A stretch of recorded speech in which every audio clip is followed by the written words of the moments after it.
ওকে, last 2 থেকে 1 মাসে দেশের স্মার্টফোন মার্কেট যায় আবার আসে। অফিসিয়াল স্মার্টফোন নাকি আনঅফিসিয়াল, এ নিয়ে ইয়ার ভার্সেস জনগণ। একটা এনআইডি কার্ড দিয়ে 50-100 রেজিস্ট্রেশন, ট্যাক্স কমাইছে 60%, অফিসিয়াল ফোন কিনে ধরা, আনঅফিসিয়াল ফোন বেচে ধরা। তো বিটিআরসি জানুয়ারি মাসে 1 তারিখে দেশে এনইআর সম্পূর্ণভাবে চালু করে, আর পরবর্তী দিন থেকেই বাংলাদেশের সকল আনঅফিসিয়াল স্মার্টফোন মার্কেট বন্ধ। সকল ব্যবসায়ীরা নিজেদের অবস্থান থেকে ট্যাক্স কমানোর জন্য সম্পূর্ণভাবে আন্দোলন করে যাচ্ছে। আর এর ভিতরেই দেখা যায় এনইআইআরের যত রকমের ঝামেলা। গত এই 15 থেকে 20 দিন যতদিন এনইআইআরটা চালু ছিল, এর ভিতরে আমরা সমস্যা দেখছি। একটা এনআইডি কার্ড থেকে 20-30টা ফোন রেজিস্ট্রেশন করা যায়। উল্টোপাল্টা আইএমইআই নাম্বার দিবেন, দেখবেন সেখানে আপনাদের ফোন শো করে। কারো তো অ্যাকাউন্ট খোলাও হয় না, সেখানে অ্যাকাউন্ট শো করে। ঠিকমতো আপনি ওটিপি পাবেন না। কারো কারো তো সিম নেটওয়ার্ক সম্পূর্ণভাবেই বন্ধ হয়ে গেছে। আর এত ঝামেলার ভিতরেও দেশে খোলা ছিল অফিসিয়াল মার্কেট।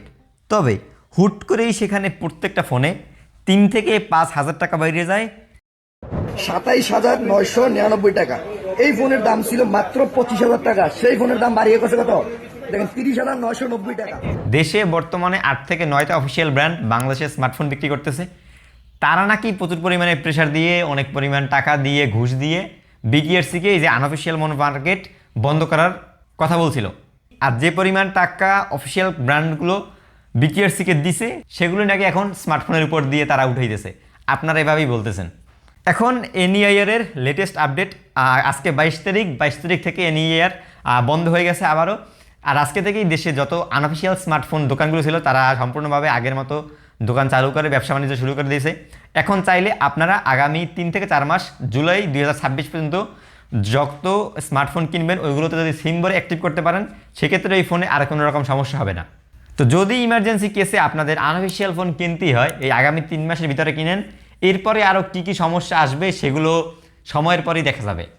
তবে আমরা সাধারণ মানুষ এইরকম যে একটা সমস্যার ভিতরে পড়তেছি, অনেকে হয়তো এই সময়ের ভিতরে একটা ফোন কিনবেন, ফোন কিনতে পারেন নাই, বা এনইআইআর, অফিসিয়াল, আনঅফিসিয়াল, ট্যাক্স সব কিছু মিললে একটা দেশের মার্কেটে কিন্তু একটা হট্টগোল চলছে। আর এই হট্টগোল কিন্তু আমাদের সাধারণ জনগণের জন্য অনেক ভোগান্তির হয়েছে, সেটা কিন্তু আপনাদের মানতেই হবে। যখন এনইআইআরটা চালু হয়, আপনারা কি সমস্যা একটুকু পড়েন নাই?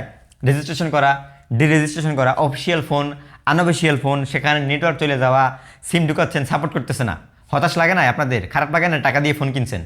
তারপরে অফিসিয়াল ফোনের দোকান কিন্তু খোলা ছিল, আপনারা কি শান্তিতে অফিসিয়াল ফোন কিনতে পারছেন? সেখানে দাম যে পরিমাণে বাড়ছে। আর অফিসিয়াল ব্র্যান্ড আছে কয়টা? আপনারা একটা 30-40 হাজার টাকায় ফোন কিনবেন, ওইগুলো স্পেকে দেখবেন একেবারে বস্তা বসা, শুধুমাত্র আইপি রেটিং, ডিউরেবিলিটি এইসব দিয়ে রাখে। আর আনঅফিসিয়াল ফোন কেনা তো ছিল একেবারে অসম্ভব, কারণ ওইগুলোর সীমিত যাইতে লক হইয়া। আর দেশে দোকান খোলা ছিল কয়টা? দিন শেষে সবচেয়ে বেশি অসুবিধা হয়েছে আমাদের সাধারণ জনগণের। এখন দেশের সরকার যদি আমাদের এরকম ভোগান্তির ভিতরে ফেলে, তাহলে আমরা দিন শেষে কোথায় যাব?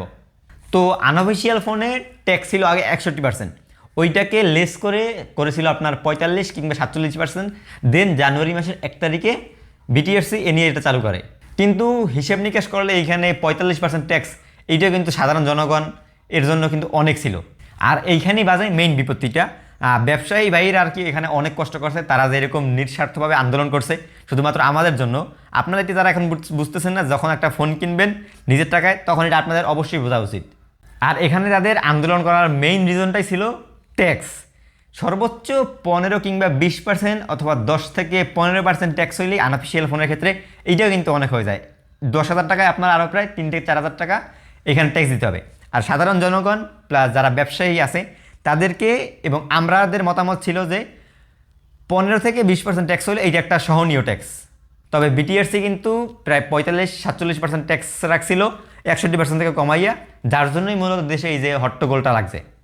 আর অফিসিয়াল ব্র্যান্ড যেগুলো আছে দেশের মার্কেটে, তাদের ক্ষেত্রেও ট্যাক্স ছিল আগে 31%, ওইটাকে কমাইছে 5%। তাও কিছু কিছু পার্টসের উপর, ধরেন আপনার ব্যাটারির ক্ষেত্রে 5% কমছে, চার্জিং পয়েন্টের ক্ষেত্রে 5% কমছে, অথবা ডিসপ্লে, প্রসেসর, হার্ডওয়্যার, সফটওয়্যার, অন্যান্য দিকের ক্ষেত্রে কিন্তু ওই সেম 31% ট্যাক্স আছে, যেটা খুবই লিমিটেড। যে ব্র্যান্ডগুলো দেশে ফ্যাক্টরি করে আমাদের দেশের মানুষের কর্মসংস্থান করে, তারা আমাদের দেশে টাকা ইনভেস্টমেন্ট করে তারা ব্যবসা করতেছে, তাদের ক্ষেত্রে যদি 31% ট্যাক্স দেওয়া লাগে, যেমন Tecno, Infinix, Itel, Vivo, Oppo, Realme, Xiaomi, এটাও কিন্তু অনেক। আমার দিক থেকে অফিসিয়াল ফোনে সর্বোচ্চ ট্যাক্স ধরা যায় 5%, এবং আনঅফিসিয়াল ফোনের ক্ষেত্রে যদি এইটা 15% করা হয় সেক্ষেত্রেও আমার পক্ষে একটা সহনীয় মনে হয়। আর অফিসিয়াল ফোনে এখন আছে 31%। এই জন্যই আপনারা দেখেন যে 20,000, 25,000, 30,000 টাকায় যে ব্র্যান্ডগুলো ফোন রিলিজ করে ওইখানে প্রসেসর থাকে আগের 4G, স্পেসিফিকেশন ভালো থাকে না, বিল কোয়ালিটি, ডিউরেবিলিটি এরকম ভালো থাকে না। এখন দেশে যারা চূড়ান্তভাবে আনঅফিসিয়াল ফোন বেচা বিক্রি শুরু করতেছে, আগামী 3 মাস পর তাদের সাথে কী হবে সেটা জানি না। তবে আমার পরিপ্রেক্ষিতে তাদেরকে একটা লাইসেন্স দেওয়া হোক, একটা কাগজপত্র দেওয়া হোক, যার মাধ্যমে তারা দেশে বৈধভাবে ফোন বিক্রি করতে পারবে, এবং তাদের ক্ষেত্রে এই যে 15 কিংবা 20%-এর একটা ট্যাক্স ধরাই দেওয়া হোক, যে ট্যাক্সটা আর কি অবশ্যই কম হতে হবে, মানে আমরা জনগণ যেন ওই ট্যাক্সটা খুব সহজেই প্রদান করতে পারি।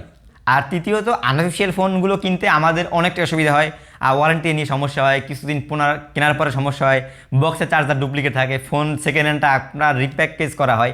এইসব জিনিসগুলোকে যদি লক্ষ্য রেখে আপনার 15% অথবা 20% ট্যাক্স, ওয়ারেন্টি, অফিসিয়াল ফোনের মতো আনঅফিসিয়ালটাকে যদি বাংলাদেশে ঠিকভাবে ভালোভাবে গ্রো আপ করা যায় এই ট্যাক্সটা দিয়ে, তাহলে কিন্তু আমাদের দেশের জিডিপি অথবা যেটা বলেন একেবারেও খারাপ হয় না। আরও প্রায় এইখানে বেশ কিছু কথা আমি লিখছিলাম, ওইগুলো বলা যায়, তবে ভিডিও অলরেডি প্রায় লং হয়ে গেছে, এইখানে বলা সম্ভব না। হয়তো আপনারা যদি চান আপনাদের গ্রাহকদের জন্য কি করতে পারি সর্বোচ্চ দ্বারা আমি চেষ্টা করব।